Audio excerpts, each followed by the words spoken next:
If a bus travels 160 kilometre in 4 hours, एक बस है जो ट्रैवल कर रही है 160 kilometres in 4 hours, and a train travels 320 kilometers in 5 hours. 5 घंटों में 320 kilometre at uniform speeds.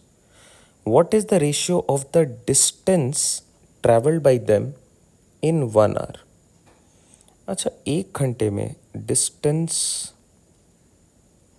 covered in 1 hour, ध्यान देना 160 किलोमीटर 160 किलोमीटर इन 4 आवर्स, तो इन 1 आवर कितना जाएगा डिवाइडेड बाय 4। ये जो ट्रेन है ये it goes 320 kilometres in 5 hours, so in 1 hour it will go 320 by 5।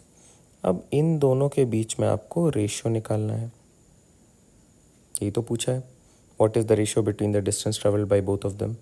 Now can I से दिस एज बस इज टू ट्रेन, इसको मैं इस फॉर्म में लिख रहा हूँ, बस by train, this is 160 by 4 और ये आ जाएगा 320 और जो 5 है वो ऊपर चला जाएगा। Now let's cancel it out, 2 times, so this is 5/8। Bus is to train के लिए पूछा है, by them in 1 hour, 5:8 and not 8:5।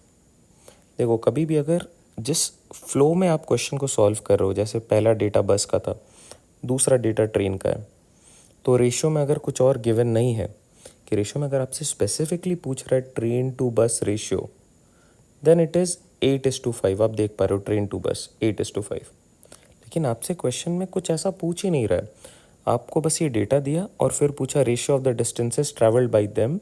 It means जो इनिशियल ऑर्डर है बस एंड देन ट्रेन, वो ब्रेक नहीं होना चाहिए।